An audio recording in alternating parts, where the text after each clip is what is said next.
I am a 22-year-old mildly autistic man that loved Spyro as a kid and still love it to this day. It has a lot of variety from the different unique stages to different villains. However, I have an incident involving the remake of the first Spyro game. This happened when I was a 17-year-old living at home with my parents. At the time, they were out of the house doing errands. I was at home playing the first Spyro remake on my Nintendo Switch when it glitched out at the final battle of the first game with Nasty Nork.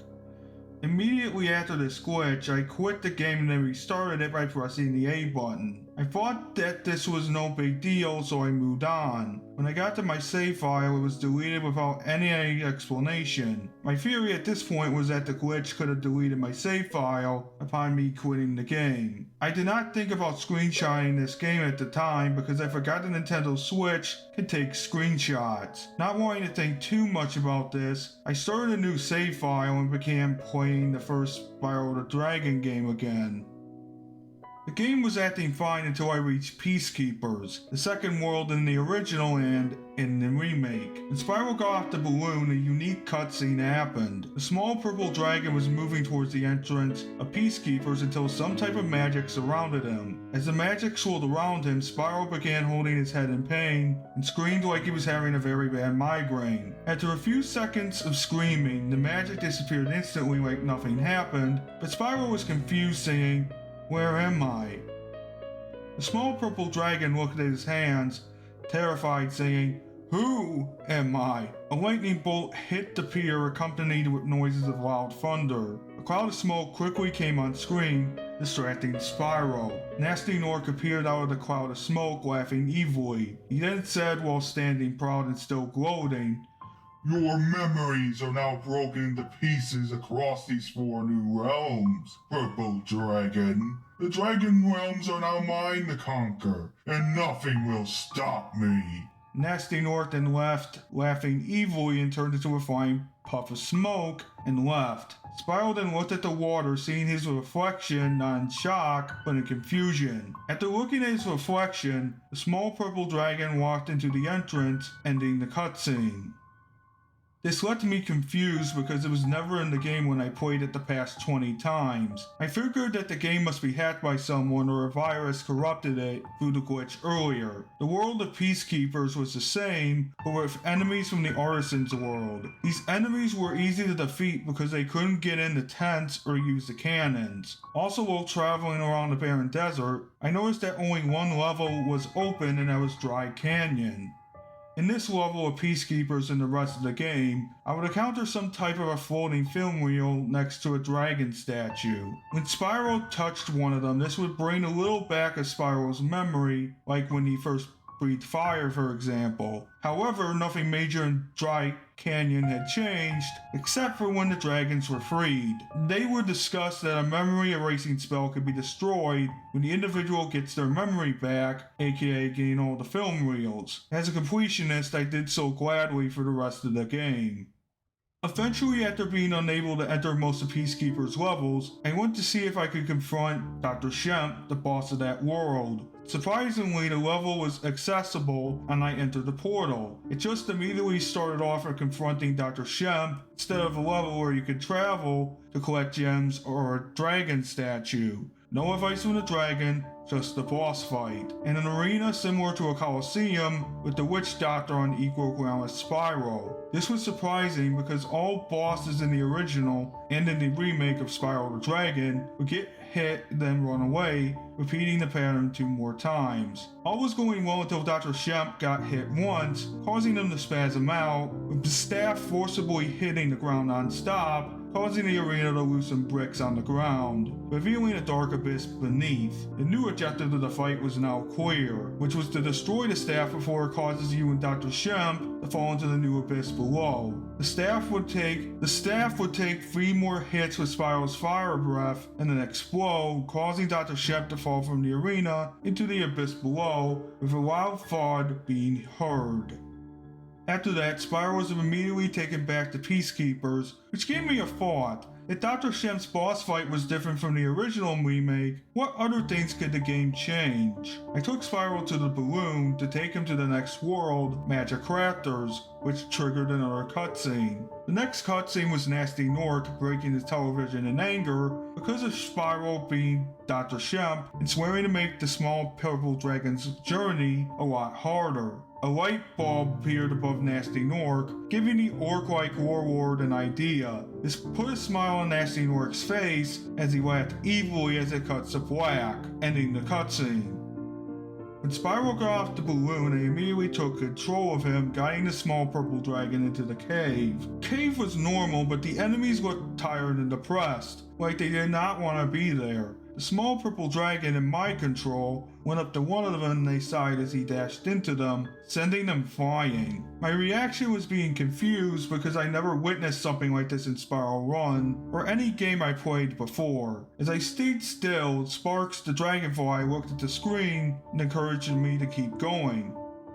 With Sparks' encouragement, I continued looking around Magic Crafters and encountered some unusual features. These would include realistic-looking caves in the style of Tomb Raider, random pits with no way to get out that force you to quit the level, or creatures that look like pelican jaws inside of the grass. Creatures inside of the grass would use their large jaws to trap the little purple dragon inside to suck his health away. Besides this part of the Dragon Realms wasn't that far off from the remake or the original. The levels of this world, however, were very different, including their names.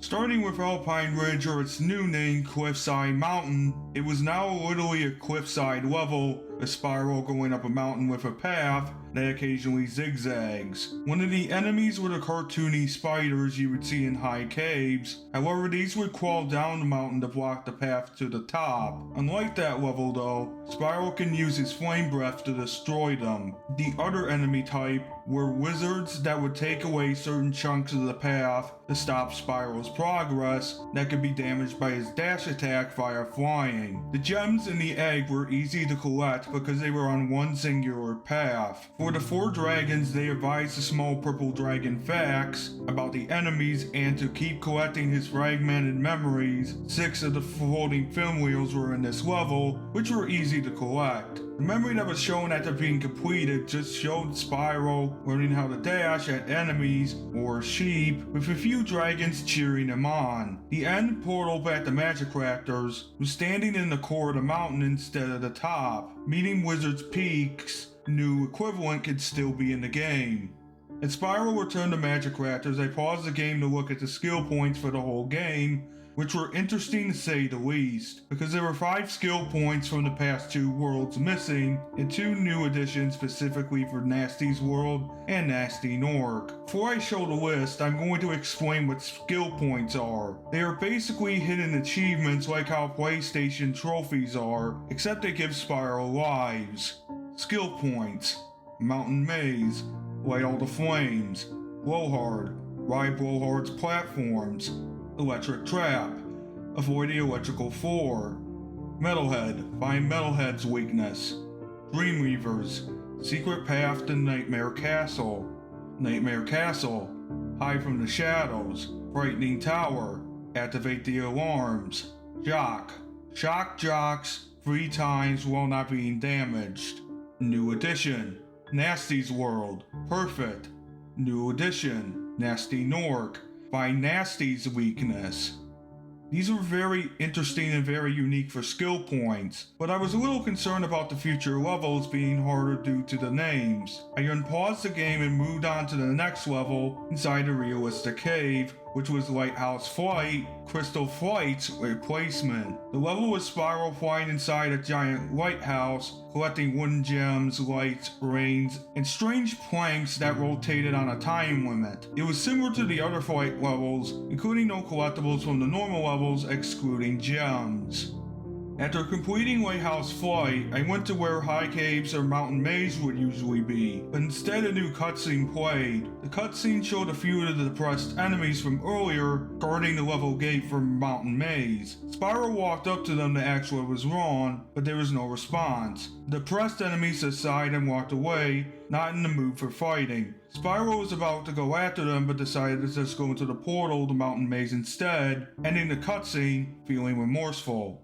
Mountain Maze was not just a maze, but a whole three-dimensional labyrinth. Your goal as Spyro basically was to use Spyro's flame breath to guide you to the exit on the other side. Occasionally though, you would be jump scared by the giant spiders from the original high caves, making Spyro run in the opposite direction involuntarily. These were the only enemies throughout the whole level, making it feel empty. The dragons, floating film reels, and eggs were hard to find, as this was a three-dimensional space, but I found them fine. I also found fire pits inside the labyrinth and lit them up, letting me get the skill point. When I found the end portal outside of the maze on the peak of a mountain, the exit looked cracked as if a giant weapon of one of the enemies hit it repeatedly.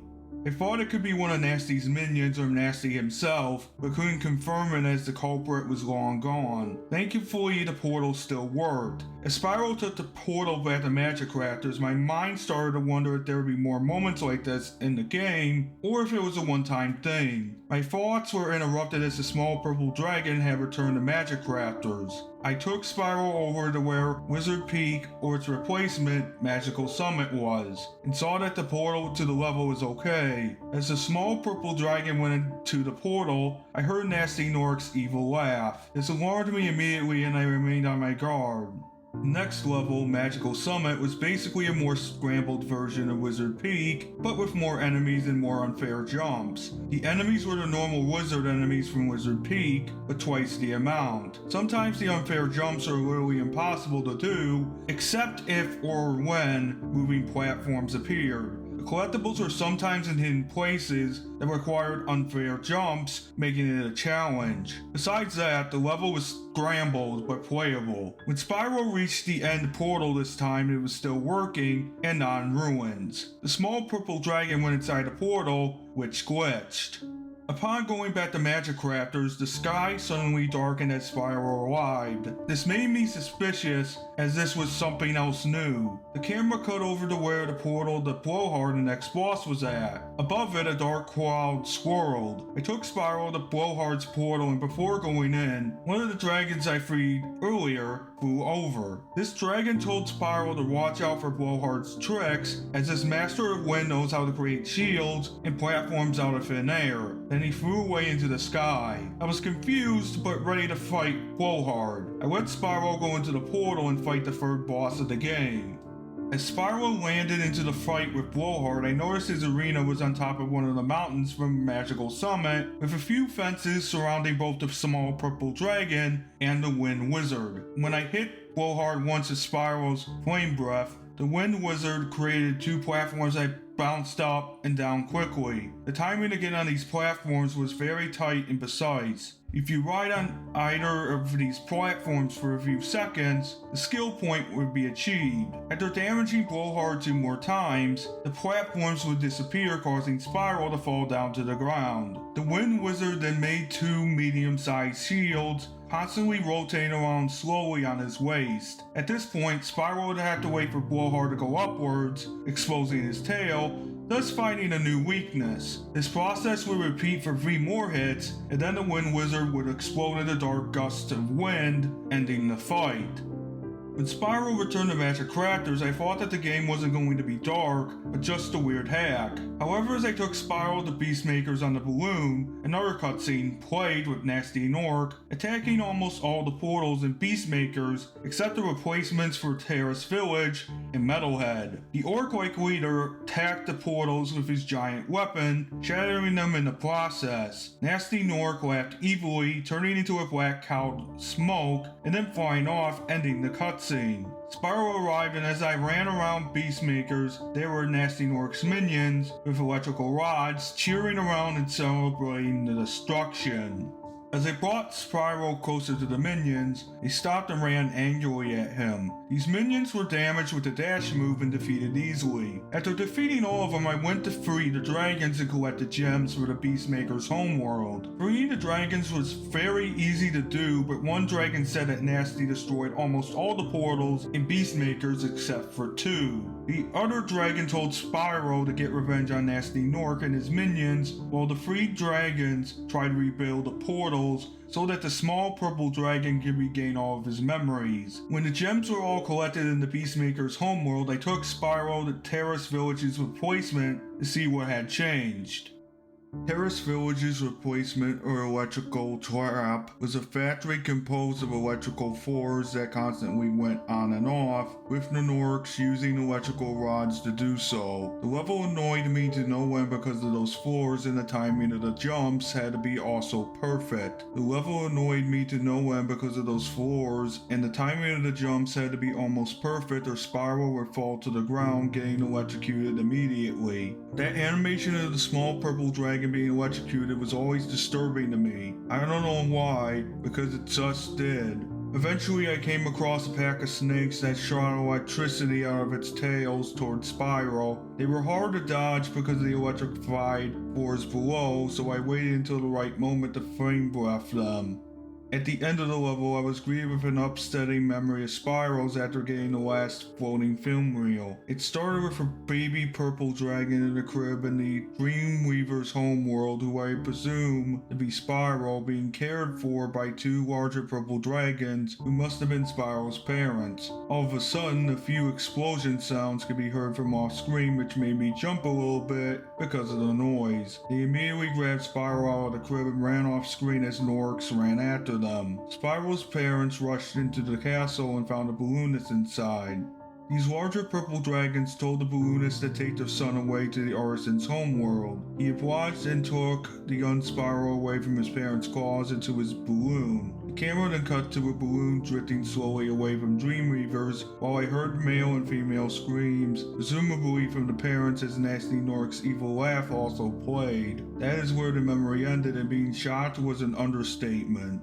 I felt dumbfounded and upset for the little purple dragon, even though he was fictional. I didn't cry tears, but had sympathy for him. Spyro looked teary-eyed from witnessing the death of his parents and didn't move for a few minutes, regardless of what I did. After Spyro calmed down a little, he exited the level through the portal by himself, returning to Beastmakers. Beastmakers looked the same, and now back in control, I headed to Metalhead's boss portal. Like before, another one of the dragons I freed earlier gave Spyro advice on Metalhead, which was to keep an eye on his weakness from either below or above.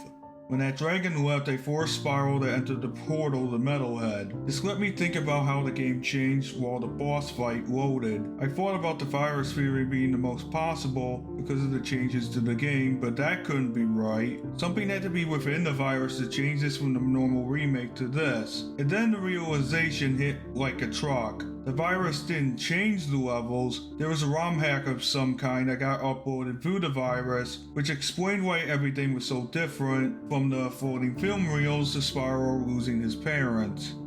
I thought to myself a few questions. Who made this and why? Why specifically my Nintendo Switch? Is there a hidden meaning to this hack, or is someone screwing with me? Before those questions could be answered, the boss fight with Metalhead finally loaded as Spyro landed into the arena from the original remake. However, it was where Metalhead should have retreated to before his final hit. The fight with this robot was hard now that the power pylons were missing. Instead, in their place, waves of big monkey enemies from the original Metalhead level constantly tried to gain up on Spyro. These were very hard to deal with as they kept invading Spyro's personal space. After those waves were dealt with, Metalhead's weakness suddenly appeared as a floating green/red orb that mimicked the power pylon, while having a weird pattern that went in the spiral. I immediately waited for it to turn green and dashed into it on the ground. When Metalhead was damaged once, he decided to create an electrical rod of his own from the metal behind him. This only took a few seconds as a giant robot charged at Spyro with it quickly. I avoided Metalhead's rod by dashing in the opposite direction.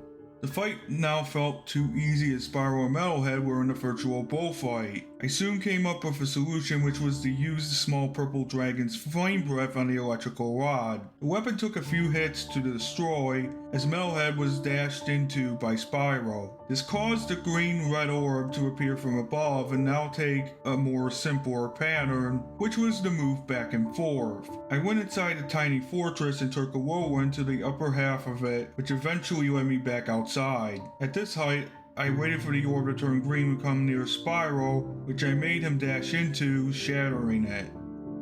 After landing back on the ground, Metalhead suddenly became enraged and dashed into Spyro, taking me off guard a little bit. I responded by dashing into him a few times towards the wastewater. This eventually caused the giant robot to fall in the toxic liquid below, ending the fight and dissolving it. When Spyro returned to Beastmakers, the homeworld looked barren with all the huts destroyed and the enemies gone. This was a little unsettling because I felt alone, even with Sparks at my side. I got Spyro on a balloon to Dreamweavers as fast as possible before any potential enemies could appear to jump scare me.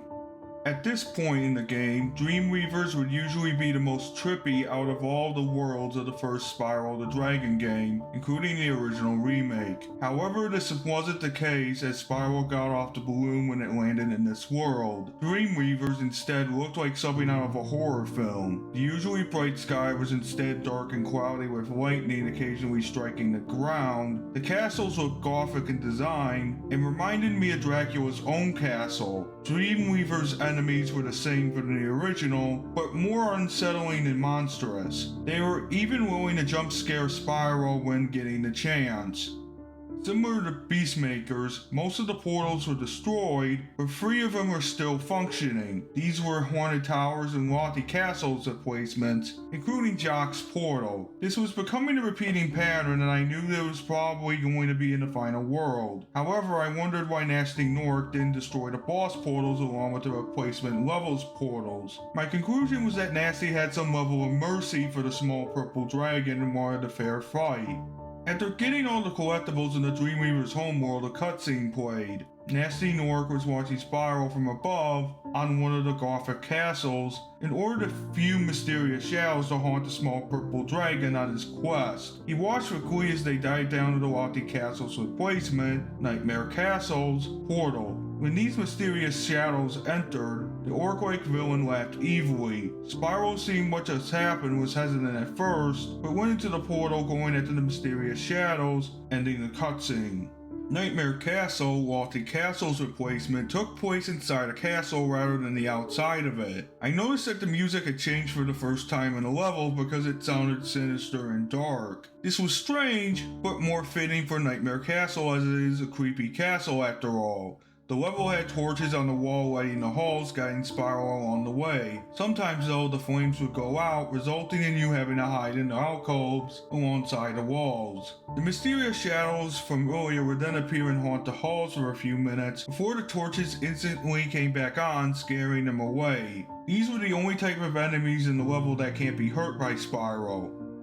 If you attacked them with any of Spyro's attacks, they would gain up on a small purple dragon and hit him until he lost a life. This would send Spyro back to the beginning of the level, regardless of hitting checkpoints. However, the shadows weren't the only enemies in the level. There were also those flying demons with a smile on their faces as they shot arrows at Spyro. I wasn't surprised that they made an appearance because the monsters were from the original remake. This level also had very hard to find collectibles because of being in unexpected places, like being above Spyro's head or in hidden paths that no one would think to look. Besides all that, the level was not impossible to beat, but at the same time it was impossible because of the quick dashing at Spyro to avoid the shadows. After getting the skill point for Nightmare Castle, the end of the level was in sight. There was a Gothic tower in the distance, but before I could get to the portal, the mysterious shadows from earlier passed Spyro quickly. They laughed maniacally as they went into it, shattering the only exit behind them. Damn it, I growled in annoyance.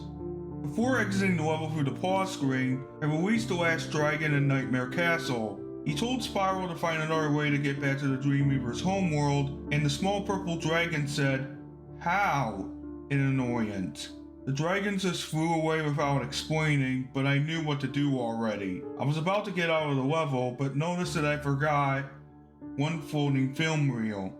Thankfully, the floating film reel was in front of the last dragon statue, and when I collected it, this started another cutscene. It started with the artisan dragons playing chess in the artisan's homeworld. Immediately, the balloonist from the last cutscene walked up to the artisan dragons and told them about Spyro's parents' demise, along with holding up a baby Spyro. One of them took the baby dragon from the balloonist, while the other rolled in the crib. The dragon that took Spyro then put him in the crib, with the other dragons mourning their fellow dragons. The cutscene then ended with the dragons swearing to raise the baby dragon as if they were their own. This was dark for a Spyro ROM hack, but I pressed onwards. After getting back to Dreamweavers, I noticed that the Gothic castle housing Nightmare Castle looked a little damaged, but still structurally sound. The journey to the other side of the homeworld was very easy, but a little hard, since the enemies did their jump scares, which were annoying. The Gothic castle housing the replacement level for Haunted Towers looked like it got severely damaged by enemy fire and the Norks. I was surprised that no cutscene activated for Frightening Tower, but assumed that it wasn't put in, or there was never a cutscene for this level. When I had Spyro go inside the portal, the loading time for the level did not happen. Frightening Tower started up immediately, which impressed and confused me. Any video game console, including the Nintendo Switch, does not have the technology to instantly start a level. It has to load the level first, and then it will appear after loading. This was unexplainable, so I put a reminder in my head to put the Switch down for a few minutes. Frightening Tower, the replacement for Haunted Towers, was the Gothic tower from earlier outside Nightmare Castle, and one of the most disturbing levels I have personally seen. The level would have Spyro go inside the tower, climbing stairs to get to the top of it. This was easy, but it had a few obstacles along the way. These included spikes that would come out in a stabbing motion from one side of the wall to damage Spyro, or Norks that rammed into him to push back into the sharp objects. I had to wait for the spikes to recede back into the wall or ram into Norks to prevent being damaged by spikes. The collectibles were scattered throughout Frightening Tower. For example, there was one dragon in an alcove behind a breakable wall that contained some pots with gems. The other two dragons, though, were at the top of the tower waiting for freedom. Along the way, I did see some alarms which I let Spyro activate. The alarms had an ear-piercing sound which sounded like real-life alarms, but a little more goofy. After activating the alarms, I got the skill point and proceeded to go to the end of the level. I finally made it to the top of the tower where I saw a dark cloud shoot out lightning bolts towards the ground. The sight made me a little nervous because of my fear of loud noises. The dragons in front of the exit portal were freed and flew away without saying anything. I collected both of the floating film reels, which triggered the next cutscene. This cutscene showed Spyro and the artisan dragons arguing about something since I couldn't hear the audio, even on the highest setting on the Switch. The artisan dragons then got turned into emerald dragon statues as Spyro got confused and started on his journey. I was confused as I was basically watching the intro cutscene again, but much darker. Spyro then goes after some of the Norks, defeating them and releasing the first dragon from the start of the game. The camera then shakes a little bit, ending the cutscene. It went back to the small purple dragons just standing there at the top of Frightening Tower, idle for a few seconds before he showed a sign of regret on his face. I got Spyro in the exit portal, which immediately took him back to Dreamweavers. My action at this point was to put the Nintendo Switch down so it can rest a little bit in the Switch dock. After a few minutes to a half hour, I went back to the game. The Nintendo Switch was still a little warm but not overheating. There was only one more thing to do in Dreamweavers, which was to fight Jocks. Before Spyro was able to move, Jock's portal mysteriously crackled evilly. I thought this was strange, but it was probably part of the ROM hack. I had to take Spyro back across the homeworld in order to fight the Jack-in-the-Box. The small purple dragon entered Jock's portal without interruption, and actually had to load this time. After loading, the fight with Jocks was inside the same volcanic part of the level from the original remake. The arena for the magical Jack-in-the-Box had 8 boxes laid out in a rectangular shape. Jocks landed on one of the boxes from above and started to chase Spyro around. The small purple dragon would have to glide from one box to another to avoid being damaged. I tried to use Spyro's flame breath after getting near Jocks' back, but it didn't seem to work. No matter how much I tried, the flame breath didn't seem to work. This made me a little frustrated, so I ran to the Jocks instead to blow off some steam. However, once I did that, the Jack-in-the-Box fell into the lava, holding its butt in pain. Jocks came back up to one of the 8 boxes angrily and started to chase Spyro. The pattern repeated 2 more times until Jocks screamed in anger. Something interesting started to happen meanwhile in Jocks' rage. The arena started to change into a triangular shape, with 2 boxes going into the lava below and 6 boxes rearranging to make said shape. After Jocks calmed down, he started to chase Spyro around yet again. This time, the Jack-in-the-Box would jump very far to get to the next block as well as the small purple dragon. The process to damage him was challenging, but it was satisfying to see Jock get what he deserved. After a few more hits, the Jack-in-the-Box screamed in anger for the final time, changing the arena to a more square shape. It had 4 boxes left, including a circled platform in the middle. I assumed that platform was to make the fight more bearable. Jocks was as relentless as ever, moving to each box, standing in the lava at frighteningly fast speed. However, after ramming into that goblin-faced Jack-in-the-Box one last time, he was defeated. I sighed a breath of relief as Spyro was taken back to Dreamweaver's. Immediately after the game loaded back to the Dreamweaver's homeworld, I took Spyro to the balloonist to go to the final world, Nasty's world. As Spyro went on the balloon, the sky became a crystal clear night with stars sprinkled throughout it. This made the mood very peaceful and calming until I got the shock of my life when the small purple dragon landed. Nasty's world looked like a steampunk villain's lair of gears rotating in the background and steam fogging the screen up occasionally. I looked around for a dragon statue, but wasn't there, because the dragons were working on restoring the portals in Dreamweavers and Beastmakers. Surprisingly, there were no collectibles besides gems in the few levels it had. These levels were very different than the original counterparts. They had very difficult platforming sections where Spyro had to glide or use his dash move to avoid going into the water below. The enemies were all Norks with varying weapons, including their realistic guns that came back from the PS1 original. The Steam gimmick that I mentioned before was also there, taking me by surprise. I was impressed that the levels in the final world were more original, but at the same time dreading what the final boss fight would be like. Strangely, after completing the levels, I got my skill point for perfecting Nasty's world, even though I didn't beat Nasty Nork yet. Preparing for the worst, my thoughts were, is Nasty Nork's fight going to be difficult like Jocks, or easy like the original? And will I be able to win in one try? As Spyro went into Nasty Nork's portal, the game started to load the boss fight, but had a hell of a time doing so. After it loaded, another cutscene began inside Nasty's arena.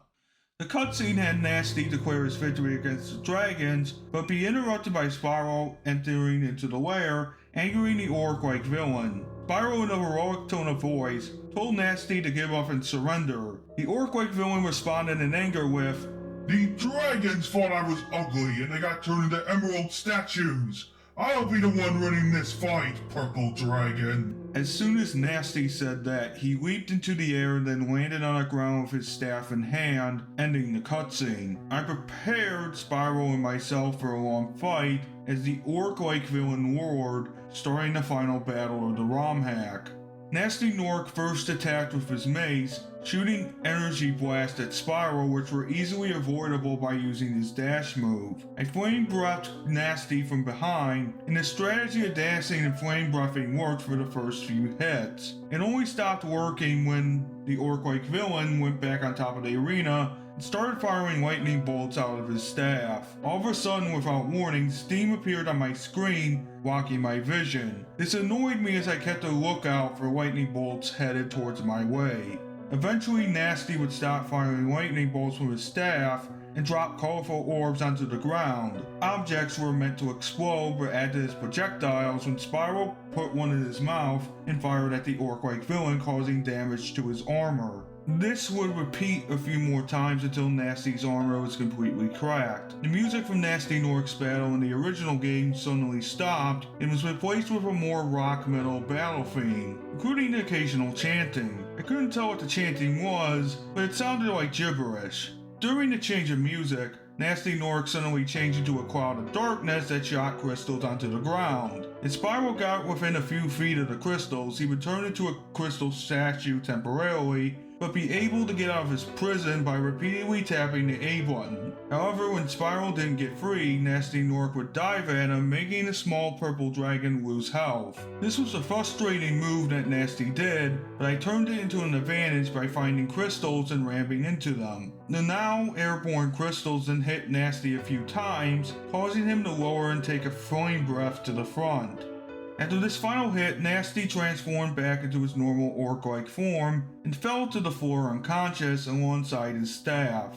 The camera switched to Spyro with him saying his usual insult to the orc-like villain and shaking his head. Before the final cutscene could start, an ear-splitting scream echoed through my Nintendo Switch and caused me to drop the Switch on the carpeted floor. I immediately made the Nintendo Switch mute by lowering the volume and waited a few minutes. I was scared from the noise because I was and still am very sensitive to certain noises. When I unmuted the audio after a few minutes, there was an error message telling me to reboot the system immediately. I did so, and the Spyro hack I played was gone, not without explanation. It was completely possible that the game, along with the original Reignited trilogy, were taken offline temporarily until Nintendo and the developers figured out what the hell was going on. I never figured out what really happened or anything in the store until a few days ago. It turned out that a former Activision employee with expertise in technology hacked into random consoles and replaced kid-friendly games with his own versions.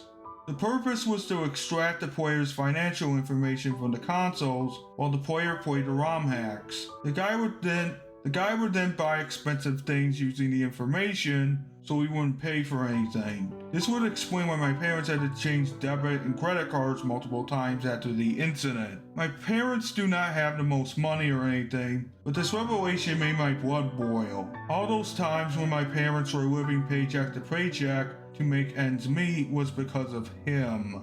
I was soon relieved to find out that the guy would be in prison for a very long time for identity theft. For all I know, this could have been his only income, but at the same time, he should have tried to get a job or open up his own business instead of going against the law. Well, life is tough for some and for others. After all, we only take paths that are the least resistance, only to find out it was the wrong thing to do. Maybe tomorrow I will tell my parents about what happened that one day they were gone.